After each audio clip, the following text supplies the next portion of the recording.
Hello friends, मैं Rachna Amarnath happy literature channel में आपका स्वागत करती हूँ। In today's video I am going to discuss sphota theory which is one of the concept in Indian grammatical tradition of Vyakarana. So friends, what this theory is about? First we'll understand the meaning of the word स्फोटा। ये जो word है स्फोटा, ये Sanskrit word है जिसका मतलब होता है bursting या फिर ओपनिंग बोल सकते हैं आप। कोई भी चीज़ जब बर्स्ट होता है, जब फट जाता है, तो वो क्या है, एक्चुअली खुल जाता है, ओपन हो जाता है। ठीक है, तो स्फोटा का मतलब क्या है, बर्स्टिंग, ओपनिंग और spurt. So this theory was propounded by Bhartrhari. Now Bhartrhari was a Sanskrit writer and he was known for his two influential Sanskrit texts, that was Vakyapadya, which was based on Sanskrit grammar, and second was the linguistic philosophy, which was based on Indian grammatical tradition. और इनकी जो स्फोटा theory है वो Vakyapadiya book में included है। Now let's see the Bhartrhari's views on sphota theory. He says that meaning is not conveyed from the speaker to the listener. वो क्या कहते हैं कि जब कोई लैंग्वेज स्पीकर के थ्रू निकलता है तो स्पीकर उस लैंग्वेज का मीनिंग नहीं कन्वे करता, बल्कि जो लिसनर है उस लैंग्वेज को कॉम्प्रिहेंड करता है और समझता है अपने मेंटल परसेप्शन से। फॉर एग्जाम्पल, मैं यहाँ पे स्पीकर हूँ और आप लिसनर हो, तो ज़रूरी नहीं है जो मैं समझाना चाह रही हूँ बस वही आप समझ रहे हो। आप अपने मेंटल परसेप्शन के हिसाब से इस थियोरी को समझ रहे हो। आपका जो कॉन्सेप्ट है उससे हेल्प ले लेकर आप ये थियोरी को समझ रहे हो, वर्ड्स को अरेंज कर रहे हो, उसका मीनिंग ढूंढ रहे हो और इसको को रिलेट कर रहे हो अपने पुराने एक्सपीरियंस या फिर इंफॉर्मेशन से। So what Bhartrihari says that meaning is not conveyed from the speaker to the listener. Rather, the spoken words serve only as stimulus to reveal or uncover the meaning which was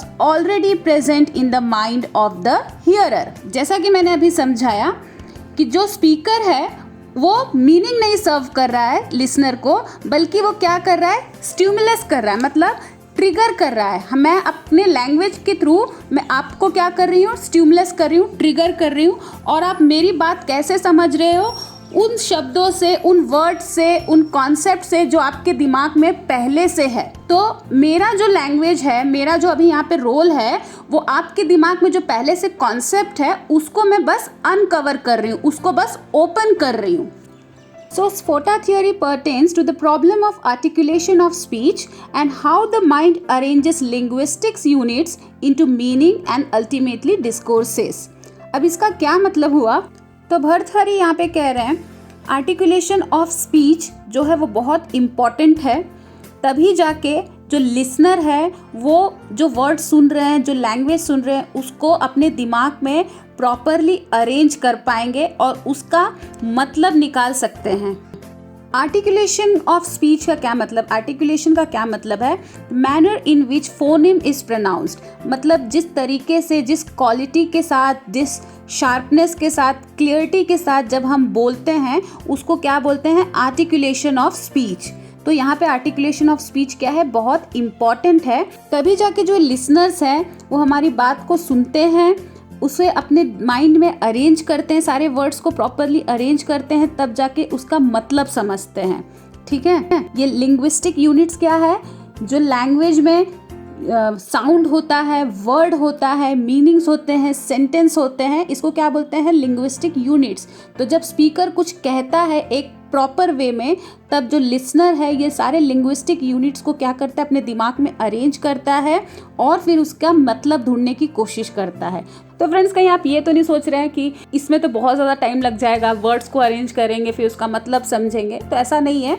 speaker जैसे ही कुछ बोलता है, जैसे कि मैं कुछ बोल रही हूँ, तो आप बैठ के वर्ड्स को नहीं अरेंज कर रहे, तुरंत के तुरंत समझते जा रहे हैं। क्यों? क्योंकि आपके दिमाग में पहले से ही कॉन्सेप्ट है। तो जैसे मैं कुछ बोल रही हूँ तो आपके दिमाग में एक बर्स्ट हो रहा है, बर्स्टिंग, खुल रहा है आपका दिमाग, क्योंकि वो वर्ड्स और मीनिंग्स आपके दिमाग में पहले से ही है, इसलिए आप कॉन्सेप्ट को फटाफट समझते जा रहे हो। तो इसी थियोरी को क्या बोलते हैं, स्फोटा थियोरी। और ये क्यों समझ पा रहे हो, क्योंकि जो मेरा स्पीच है, जो मेरा अटरेंस है, वो प्रॉपर है, ठीक है, वो सिमेंटिक फॉर्म में है, एक उसमें मीनिंग है, एक प्रॉपर सेंटेंस के साथ में बोल रही हूँ। अगर यही मैं कुछ उल्टा फुल्टा बोलूँगी तो आप नहीं समझ पाओगे, क्योंकि वो रॉन्ग कॉन्सेप्ट जो है वो आपके दिमाग में नहीं है। So Bhartrihari theorise the act of speech as being made up of 3 stages. जो हम बोलते हैं, जो हमारा एक्ट ऑफ स्पीच होता है वो 3 स्टेज से होकर गुजरता है, और वो 3 स्टेज क्या है? Conceptualisation by the speaker, performance of speaking, comprehension by the interpreter. Conceptualisation by the speaker, इसका मतलब ये हुआ कि स्पीकर को बोलने से पहले, स्पीच को डिलीवर करने से पहले क्या करना पड़ता है? दिमाग में कॉन्सेप्ट बनाना पड़ता है, आइडिया बनाना पड़ता है। तो ये process of forming concept and idea, इसको क्या बोलते हैं? कंसेप्चुलाइजेशन। तो जब भी हम कुछ बोलते हैं उसके पहले ही हमारे दिमाग में क्या बन जाता है? कॉन्सेप्ट बन जाता है, आइडिया बन जाता है, उसके बाद ही हम बोल पाते हैं। ये था first step in the act of speech. दूसरा स्टेज क्या है? परफॉर्मेंस ऑफ स्पीकिंग, मतलब किस तरीके से हम बोल रहे हैं, ठीक है, किस तरीके से वर्ड को अटर कर रहे हैं, लैंग्वेज को अटर कर रहे हैं, उसको बोलते हैं परफॉर्मेंस ऑफ स्पीकिंग। और थर्ड है कॉम्प्रिहेंशन बाय द इंटरप्रेटर।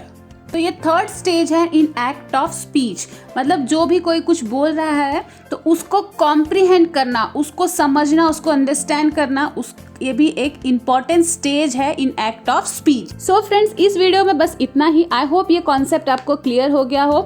तो अगर आप 5 मार्क्स के लिए क्वेश्चन को अटेम्प्ट कर रहे हैं, मतलब कि शॉर्ट नोट्स के लिए अटेम्प्ट कर रहे हैं, तो वीडियो के स्लाइड्स में जितने भी कंटेंट है, अगर बस उतना ही आप लिखेंगे तो फिर भी काफ़ी है। और अगर आप चाहे तो कुछ एग्जाम्पल्स खुद से ऐड करके भी लिख सकते हैं। तो फ्रेंड्स, अगर आपको ये वीडियो अच्छा लगा तो लाइक करना ना भूलें, साथ ही साथ चैनल को सब्सक्राइब कर लीजिए, क्योंकि लिटरेरी क्रिटिसिज्म से रिलेटेड मुझे और भी बहुत सारे वीडियोस को अपलोड करना है। तो अगर आप सब्सक्राइब कर लेंगे तो नोटिफिकेशन आपको मिलता रहेगा। तो मिलते हैं मेरे नेक्स्ट वीडियो में, तब तक के लिए आप अपना ख्याल रखिए। बाय।